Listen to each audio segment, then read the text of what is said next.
bit about the reproductive system specifically. We've done the male already. Remember these things that, it's dormant or it's in slumber until puberty.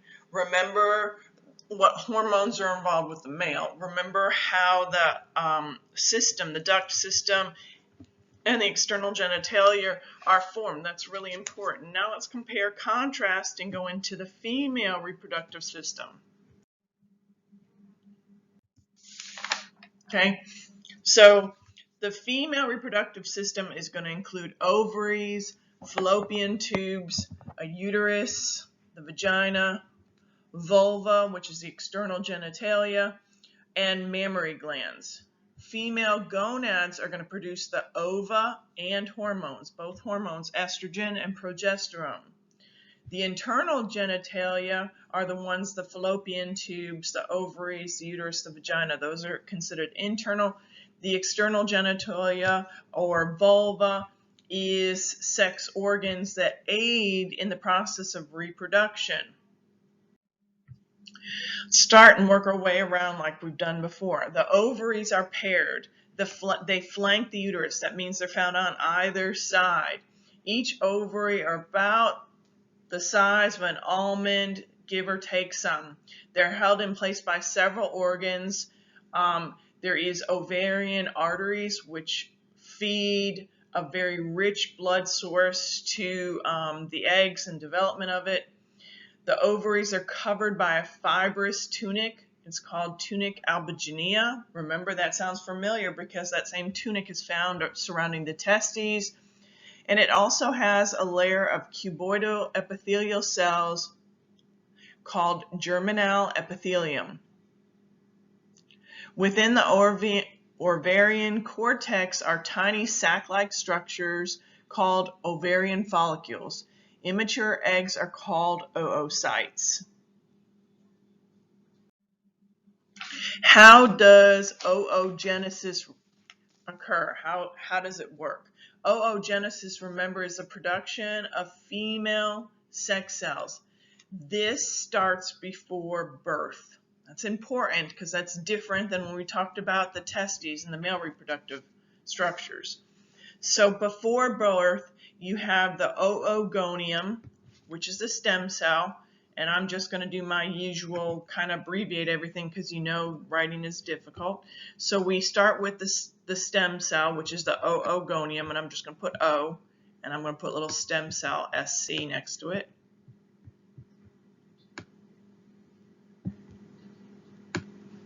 Okay, so we go from the oogonium to the primary oocyte, and this is all before birth.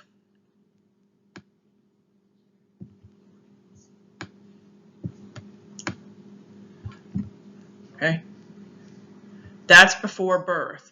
Now, in an infant stage, okay, we have the primary oocyte that we have here before birth in prophase 1. So as an adolescent and child, remember they're not at puberty yet. So before puberty, we have that primary oocyte in prophase.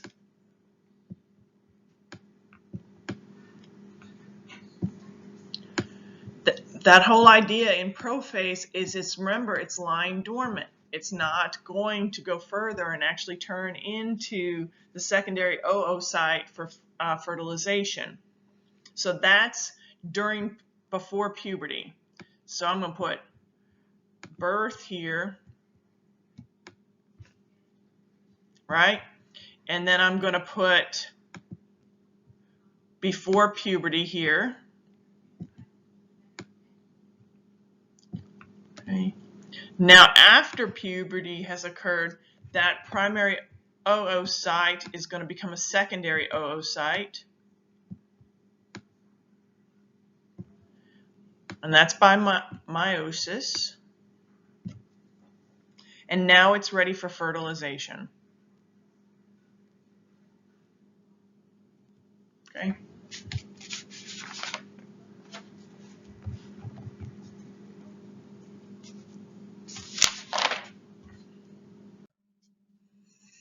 Okay, So you have the uterine tubes. I'm not crazy about that. Some books call them the uterine tubes.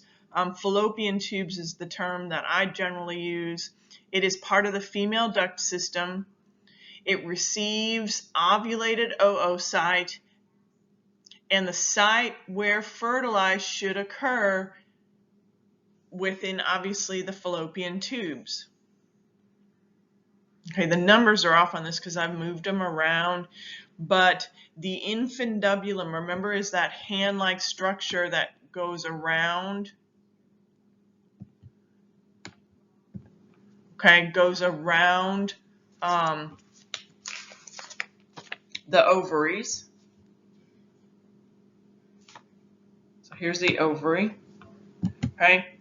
So this right here, the whole structure is the infundibulum. The individual finger-like projections are called fimbriae. Fingers, fimbriae. Okay. Then we get into the fallopian tube, and the fallopian tubes have some areas that are important. So the two areas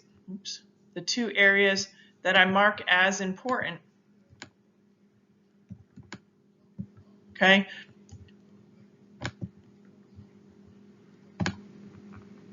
is ampulla and isthmus. So there's a reason. Ampulla is about right here. It's about the midpoint of the fallopian tube. So that's ampulla.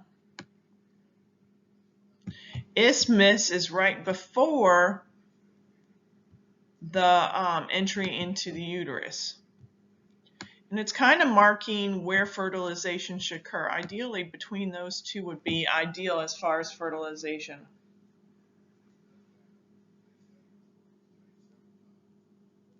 Okay, so those are the important structures you need to know. The fallopian tubes are about 4 inches long. They extend from the medial portion of the ovary to the lateral region of the uterus, which is called the isthmus, to that ending point.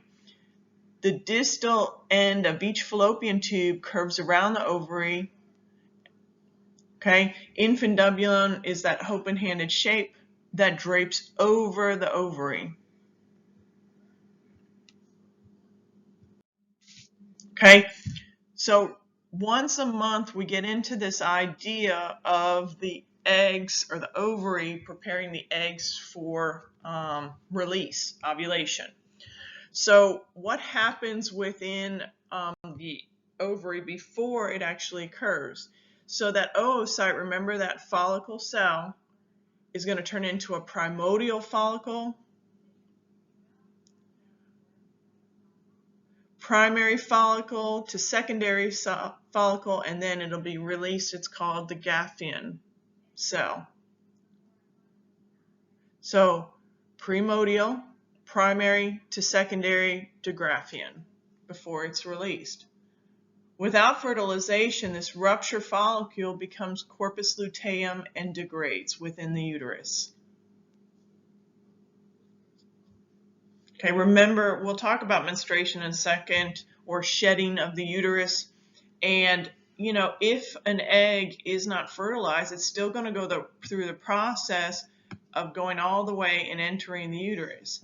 At that point, it's not fertilized, so it's going to become a layer of tissue called corpus luteum, and it will be shed along with that inner lining of the uterus, plus all the blood supply that is there.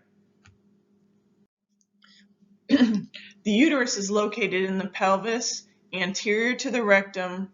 It's a hollow, thick-walled muscular organ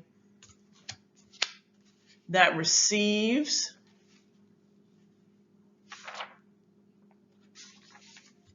it nourishes a fertilized ovum.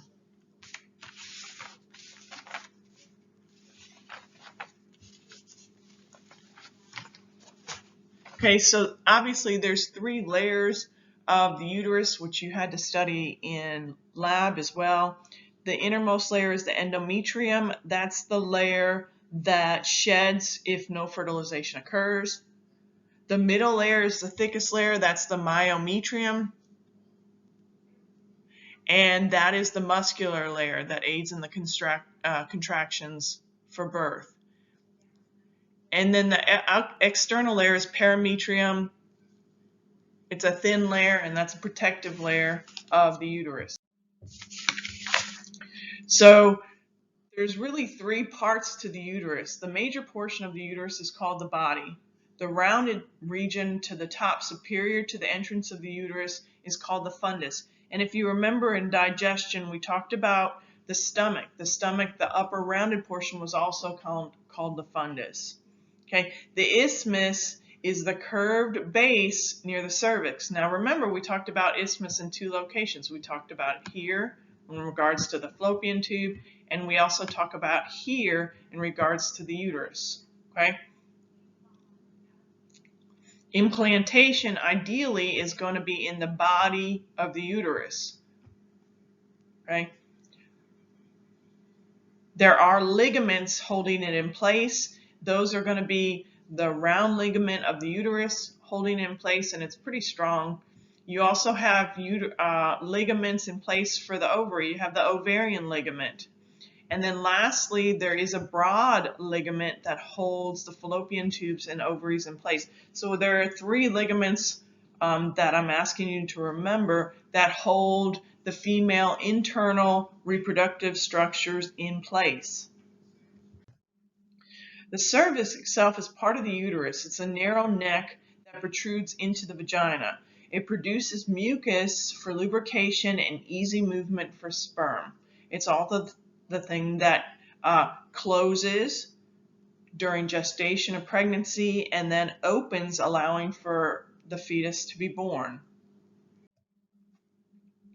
So here's where I talked about the layers of the uterus. There's that external, which is the perimetrium, and it's visceral perimetrium, which means it lines and covers touching the uterus.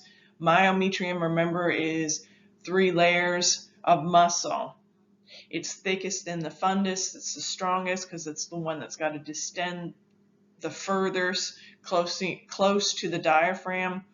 And it's thinnest at the cervix because that's the one that has to be allowed to open to allow birth to occur. And then that endometrium is mucosa. That allows for implantation, and also that's the thing that is shed during menstruation.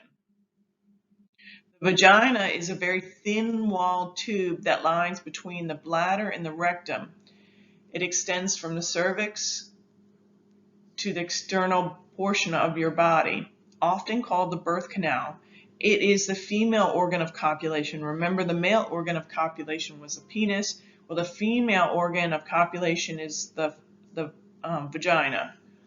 There is something called a hymen. Okay, hymen is right at the entrance of the vagina, right about here. Okay, hymen really is just incomplete tissue that may have not broken before puberty. Now, several things can cause the hymen to break. It could be inserting anything into the vagina would cause it to break. Riding something rough like a motorcycle or a horse can cause the hymen to break. It's not necessarily all because of intercourse. You know, a tampon can cause it as well. Okay. The external genitalia or vulva includes mons pons, which is that pouch of adipose tissue right above the pubic line where pubic hair would be. That pouch that's really difficult for a female to lose. There's a purpose for that extra protection by adipose tissue. Again, that's your reproductive system. That's something that wants to sustain life. It must protect it. Labia majora and minora are the 2 folds of skin that surround the opening of the vagina, the larger being majora. And the idea is this extra tissue, again, is there to protect the urethra orifice and the vaginal orifice, to protect that inner areas that are so susceptible to infection. The clitoris is made up of the same tissue as the penis. It has the same erectile tissue as the penis. So it can enlarge upon stimulation or arousal just like a penis. Then we move into the mammary glands. They're modified sweat glands that can produce milk. They're present in both sexes, but only quote unquote work in a female. There's the nipple and areola, and it's over the pectoralis major and serratus anterior muscle. It is surrounded by adipose tissue for protection. Okay, the nipple is pigmented and changes after birth. So the nipple and areola start off as one color, and once you give birth, the actual pigmentation of it becomes darker and never goes back. There are several lactation ducts associated with the mammary glands. Okay, you have the lactiferous sinus, which is what sends the milk and allows it to be ingested upon stimulation. There is the mammary ducts that are going to come from the tubules and lobules that produce the milk. All right, so let's talk about the reproductive cycle, which is also known as the menstrual cycle. It's important. It's normally can be between anything from 24 to 35 days. Most people's menstrual cycles is about a month, so about 31 days. It begins with hormones that target the ovary from the anterior pituitary, like luteinizing hormone and follicle stimulating hormone. There are 3 phases of the reproductive cycle. And again, this varies from person to person. The first phase is called the menstrual phase. So your cycle starts the day you bleed. That would be day number 1. So the menstrual cycle are the days you bleed. It's usually between 1 and 5 or 1 and 7 days you can bleed it. Again, it depends on the individual. The uterus sheds all but the deepest part of the endometrium and blood. Bleeding varies, but it should lessen as the days go forward. The second phase is called the proliferative or pre-ovulatory phase. So you finished menstruating and you haven't hit ovulation yet. However, your body is preparing to ovulate. During this time frame, it's usually if days 1 through 5 are your menstrual phase,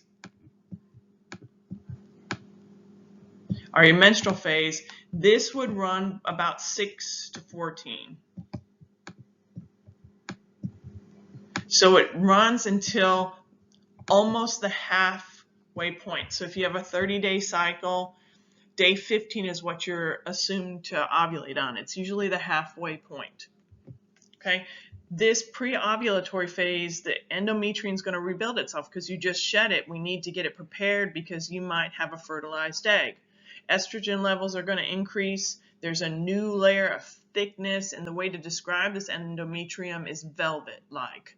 It has to have a specific texture for implantation, and it's highly vascularized, so there's going to be tons of blood flow to that area, again with the assumption you're going to have a fertilized egg. So in this cycle, let's just assume it's a 30-day cycle. We're going to say day 15, you ovulate. That's where that Graafian cell is released, and it is heading towards the uterus with the hopes of fertilization. After ovulation, we'll put just O there, now we go into the last phase of the menstrual cycle, and it's about day 15 or day 16 through whenever you about to begin to menstruate. This is called the secretory or post-ovulatory phase. This cycle fluctuates the least because it prepares the endometrium for embryo attachment. Progesterone levels increase. Remember, progesterone is that hormone that doesn't allow menstruation. So progesterone should be very high to prevent menstruation, to prevent miscarrying if there is a fertilized egg. Mucus levels are very high because we have to keep the environment as wet as possible, as liquidy as possible to allow that egg to move into the correct position. Okay, there is a layer of corpus luteum that allows for attachment. Remember, that's the layer that an unfertilized egg would become part of. Okay, and then once we finish that post-ovulatory or that secretory phase, we go right back into menstruation if you don't have a fertilized egg. And this is important because you should know, when you ovulate. You should know there is that 2-day, if you're really trying not to get pregnant, whatever. I mean, obviously I say use birth control, but if you're trying to get pregnant, there is that 48 hours. You should know when you ovulate. You can feel it. It feels like a cramp on one side of your body, and each side gets it every other month. If you can do a cycle, if you know your cycle, the midpoint. That's the day you should be ovulating. So if you are going to have sex the day before ovulation, because remember, sperm is going to last 2 days, and the day after ovulation, those are your highest risk for pregnancy. If you don't want to get pregnant, but if you want to get pregnant, that's the best time frame to have sex. So remember, in that secondary phase from day 6 to 14, that's pre-ovulatory phase. This phase is also called follicular phase. Okay, this demonstrates how follicles start to grow. One becomes more dominant, larger, and the smallers go back to normal. I'm going to draw it a little bit, and I know I've talked about it in class already. Excuse me. So in the ovary, right, it's stimulated by follicle stimulating hormone and luteinizing hormone. So what happens? All the eggs in there begin to enlarge. And at some point, one of those eggs is going to be the more dominant egg. It's going to be the one that is going to be released during ovulation. Of course, there's chances you release more than one in certain situations, like you're over the age of 36, or if you are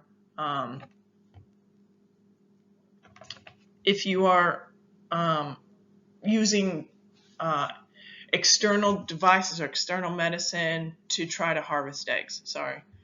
Okay, so what happens? Well, all these eggs are starting to grow, but all of a sudden one becomes the dominant one. So this is the one that has gone from primordial to primary to secondary, and now it's going to be a Graafian cell. That's the one that's going to break through the ovary and then go up into the infundibulum and into the fallopian tubes.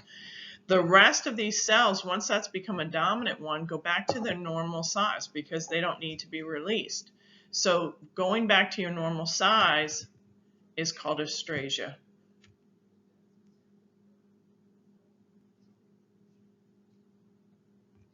Okay, if the doctor happens to be doing a check on you, the doctor is going to definitely feel the ovaries to make sure everything is okay.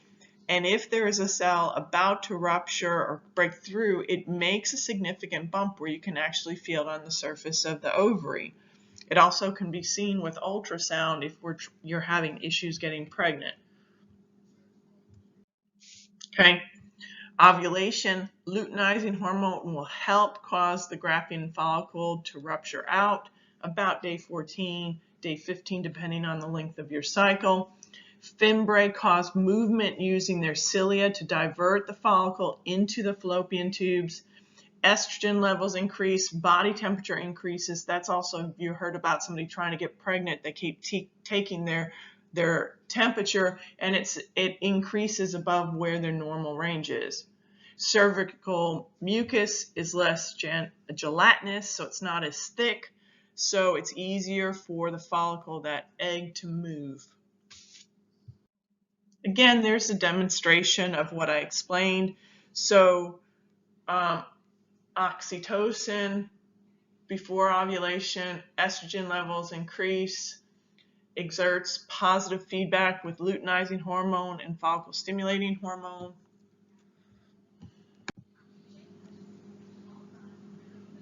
Okay, that negative feedback with luteinizing hormone and follicle stimulating hormone allows for the release of the oocyte. After ovulation, what is left of where follicle left ovary degenerates. Progesterone increases slowly because the assumption is it's pregnant or it's fertilized. And then the eggs are set to prepare for the next cycle just in case their fertilization doesn't occur. There are two phases, and this is like, okay, I got pregnant, I have an egg that's fertilized, or I didn't have an egg that's fertilized. So there's two things that happen in that post-ovulatory phase just before menstruation towards the tail end of your cycle. So if no fertilization occurs, estrogen levels still increase. That's why you get moody, okay, you get emotional, okay, but progesterone levels decrease because you want to menstruate. And this inhibits other hormones associated with pregnancy to be released or raised. This also stimulates hormones to be released from the pituitary for a next cycle to begin. If fertilization occurs, the corpus luteum stays until the placenta is made and HCG is now detected. So that placenta is made, that's that hormone that you check on a pregnancy test. Remember we talked about human chorionic gonadotropic hormone. And at this phase, your estrogen levels are going to be increased, and so is progesterone because you don't want to miscarry. Remember, that's when you start get emotional a lot. You cry easily, you're frustrated easily, again, because that estrogen is at high levels. So infertility, think about infertility in women can be caused by several things. Eggs are old. They never develop correctly. Graafian cells are not being stimulated to be released. They're not going through that conversion. You never made eggs inside the womb, so there is no primordial cells in there. Trauma, mutation in the reproductive system, like if it is not the correct size and shape, cilia isn't present, doesn't have ligaments holding place. Several things can cause problem stress. Think about it. When a woman's trying to get pregnant, you hear it all the time. They try for months on end and they can't get pregnant. They get frustrated. Well, that's stress, so that can cause an issue. Okay. Those are all, there's umpteenth amount of reasons for infertility in a woman, just like a male. And breast cancer I talk about because this is the most common malignancy and second most common death in women.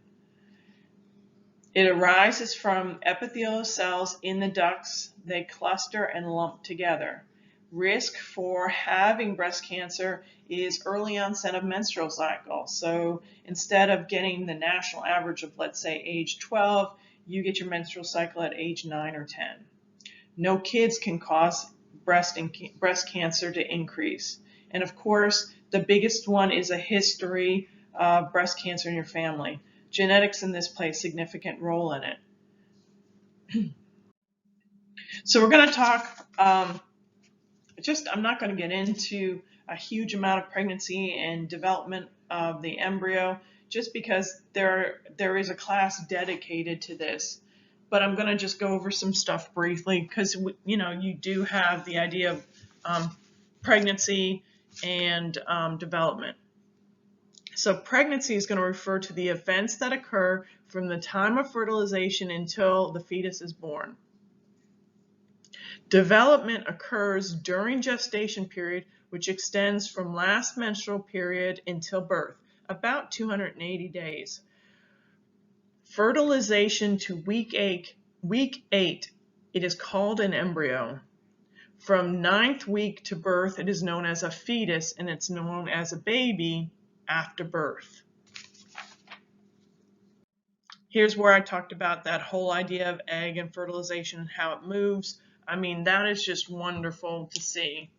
Oocytes live about 24 hours, could be more or less depending on the oocyte.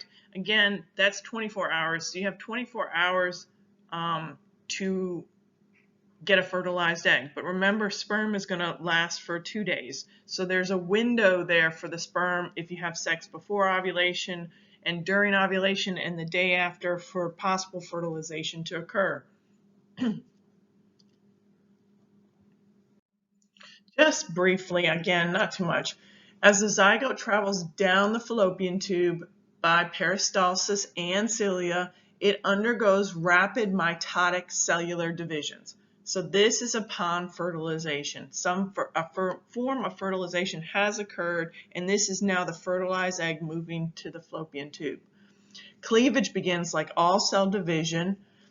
One zygote ends with zygote, four cell stage, morula, which is the solid ball of blastomeres, about 100 cells, to an early blastocyst. And then the morula hollows out and fills with fluid, which you can kind of see right here. Here is the ball of cells. Here is fluid that is present in that blastocyst. So for the blastocyst, late blastocyst is sphere of trophoblast cells, and the cells in the inner eccentric mass forms a cavity. It's about 7 days fertilization. It secretes the human chorionic gonadotropin, which shows on the pregnancy test. At day 7, approximately, blastocyst attachment to the endometrium, it erodes a small area to embed in the mucosa. The trophoblast forms fluid from sphere in late blastocyst. It also forms the 3 layers. The ectoderm gives rise to nervous system and epidermis of the skin. The endoderm forms mucosa and associated glands. And the mesoderm is going to give rise to almost everything else. So remember, there's 3 layers, just like everything else. So you've got 1, 2, 3. We'll just say this is the innermost. I'm just going to put N. So the innermost layer is going to be the endoderm. Endo means on the inside. The layer in the middle is going to be the mesoderm. Meso means middle.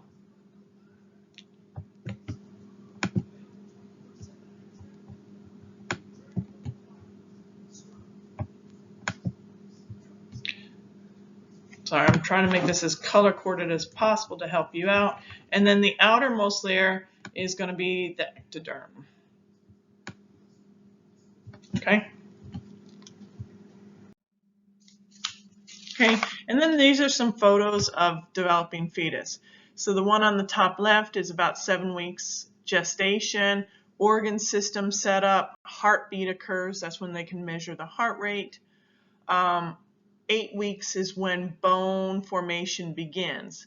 The one at the top right, we're at about 4 months. Most bone distinct and joint cavities are apparent, which you can see in there. At about 5 months, the bottom picture, up to about 19 weeks, limbs near final proportions, position due to limited space. Okay. And a note, at 13 weeks, the face looks human because you can see the one at the top at 7 weeks. It really doesn't have a human-like appearance. At 13 weeks, it looks human, and sucking actually begins. You can see it function. So what are the effects on the mother? Before conception, the uterus is about the size of a fist. At 4 months, the fundus of the uterus becomes uterus between the pubic symphysis and the umbilicus. At 7 months, the fundus is well above the umbilical. Umbilical is where your belly button is. By birth, it occupies most of the abdominal pelvic region, pressing against the diaphragm, the back, and your balance is definitely off. You can see the anatomic changes in the body in these 2 diagrams or images that I've put forth. You can understand now why you've got all this extra weight in the front and it has significant pressure. Well, the balance would be off. If the woman walks the same way in the later months of gestation, she's going to fall forward because this unbalanced weight. So what happens? You notice most women, the larger they get, they arch their back and lean back to prevent that unbalance, that danger that could occur from falling. What are the physiological effects? Well, For the GI tract, we're talking about nausea, that morning sickness, because of the elevated levels of progesterone and estrogen. This level of hormones is unfamiliar. You've never had it, these high levels. Hormones can make you really nauseous, and that's where that nausea comes from.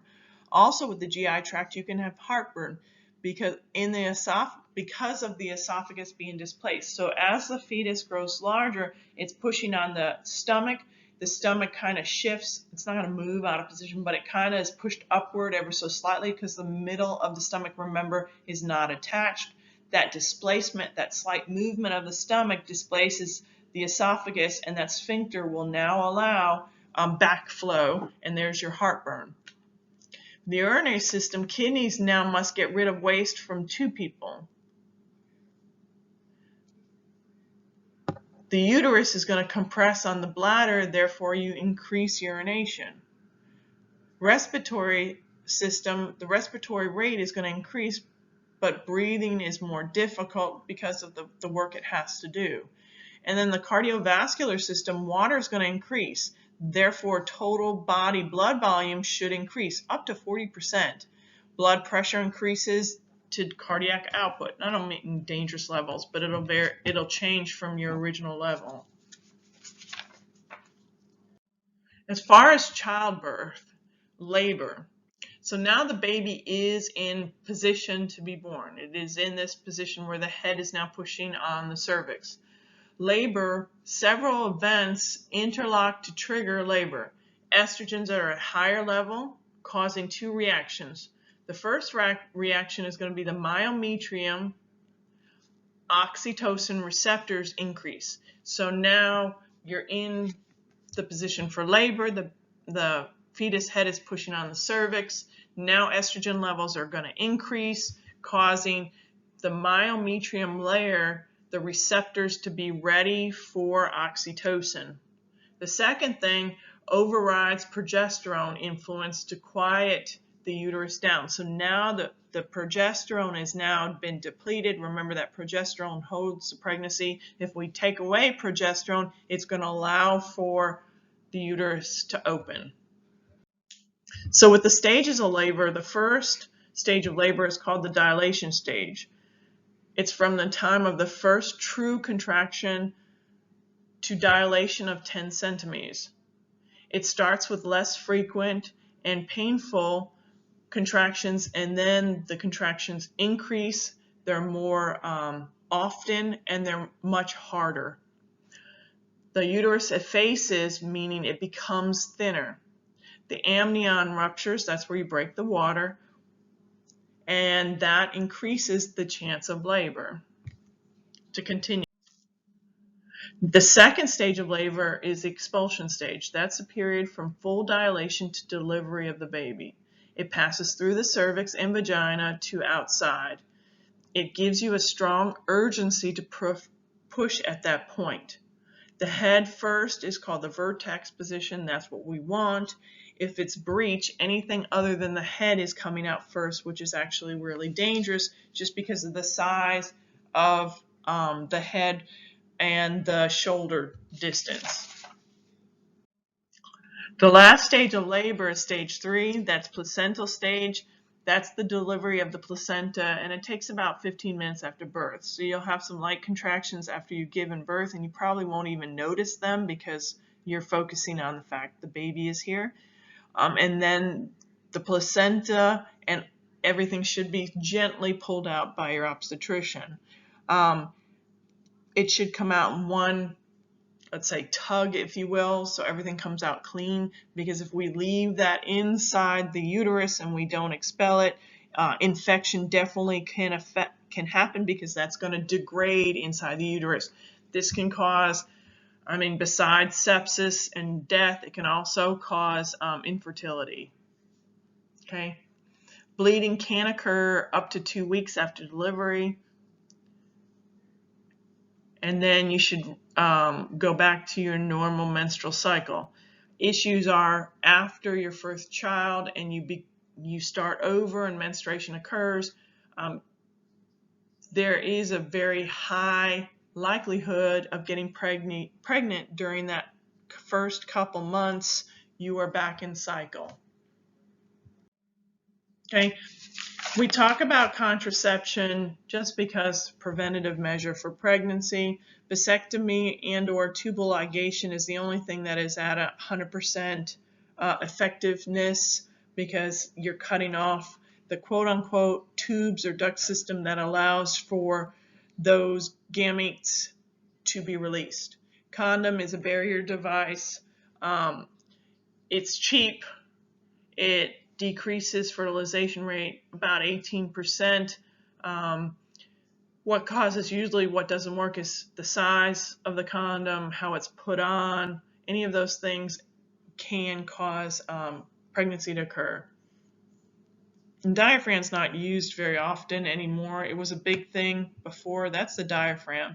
And it's a barrier method as well. It looks like a condom that's not open, but it doesn't. It's actually all made of harder plastic. You bend it in half, insert it into the vagina, and put it right in front of the cervix. So sperm coming in, meet this, and don't fertilize the egg. Birth control pills, they either keep eggs from leaving the ovaries. It also causes the cervical mucus to become thicker, so sperm can't travel. And it also, if it increases progesterone and there is implantation or possible fertilized egg, it will cause release of the internal membrane. So progesterone is gonna not allow progesterone to be released at high levels, therefore allowing menstruation. Okay, spermicidal gels, just like it says, cidal, it's going to kill sperm. And then the rhythm method, semen does contain sperm, or can contain sperm. So the idea of the rhythm method, the man is going to release some sperm before he completely ejaculates. That small amount before he pulls out can cause pregnancy. Okay, and just some STDs. I didn't put pictures because there's a chance there's some very young viewers of this, and not that it's not necessary. These are things that need to be talked about. The most common STD is reported is going to be this chlamydia. It can occur anal, vaginal, oral. It can cause sterilization. Ejaculation is not necessarily has to occur to spread. It can pass to the baby during delivery. There's a burning discharge. It can be cured, but just because you cure it doesn't mean there isn't residual problems in the future.